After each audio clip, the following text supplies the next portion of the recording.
This is Theories and Applications of Organizational Communication. Today we're going to discuss gender, difference, and intersectionality. Basically, we're going to examine traditional labels that we tend to take for granted and explore how they influence our lives and our roles in organizations. Gender has been traditionally, although things are changing, conceived of as a social category assigned at birth based on an individual's biological sex.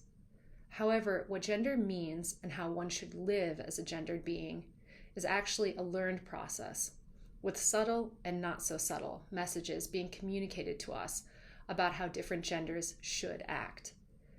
With different expectations set on men and women, different expectations for how men and women should behave in organizations flow from that, and what work men will be good at and what work women will be good at and how they deserve to be rewarded. Gender inequality persists globally. For instance, in every sector it exists, and men on average earn more money than women for doing the same work. Men experience fewer health issues compared to women, and men do less housework than women regardless of employment statuses in the home. While we like to think that we have made great strides against these inequalities, change occurs slower than we like to think. There are centuries of communication messages bombarding us with ideas of how women and men are supposed to behave that still influence us. Because women don't fit the notion of an ideal worker that arises from a classical approach to management, women are often considered disruptions in the workplace, and issues such as women experiencing sexual harassment or pregnant employees can be still considered an undesirable problem that doesn't want to be dealt with.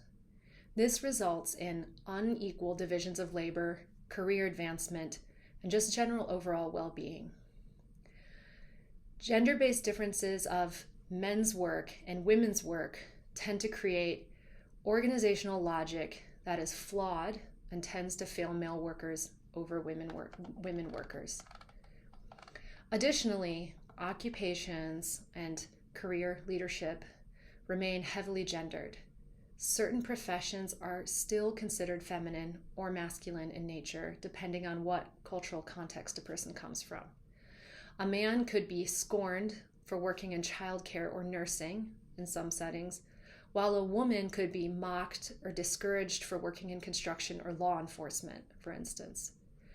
Despite the fact that men can be extremely adept at childcare or nursing, and women could be highly skilled as police or in construction roles. Gendered expectations in organizations ultimately hurt everyone because society loses out on the most talented individuals within each role. And men or women that don't meet societal expectations for what they are supposed to want to do professionally are punished with shame and ostracization, and will often deny their authentic selves and desires as they feel unwelcome or uncomfortable in the positions they ultimately desire to be in. Gender is not the only identity that experiences pressures in organizations. Intersectionality is the examination of how different identities can overlap within one person, creating a complex individual that may face multiple or invisible challenges. Gender and race tend to be the most powerful systems of domination, so they are generally given the most attention. But they're not the only ones. Sexual orientation, socioeconomic status, religious identity, mental illness, disabilities, being fat or being skinny, nationality, native language, personality type, history of abuse or trauma. All of these intersect to create a complex individual who will face unique challenges and opportunities within organizations. All of these are related to privilege, domination, and oppression within organizations, and understanding them and acknowledging them is a crucial step toward building more inclusive organizations. Because we all exist within a society, we have all received messages about how different identities, race, gender, sexual orientation, etc., should be treated within organizations. if we do not pause to examine how these messages influence not only our treatment of others, but our treatment of ourselves, we will become a slave to them and perpetuate and reinforce systems that are unjust and harmful, not only to others, but also to ourselves.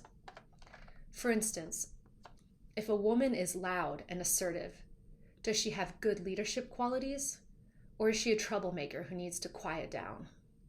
If a Black person uses slang, are they being relaxed and casual with a friend? Or are they uneducated and unsuited for job opportunities? If a Muslim doesn't celebrate Christmas, are they a person expressing and experiencing their own unique religious way of life? Or are they a threat to the American way of life? As I've been echoing in my past lectures, we don't have to live in this world. These systems are socially constructed.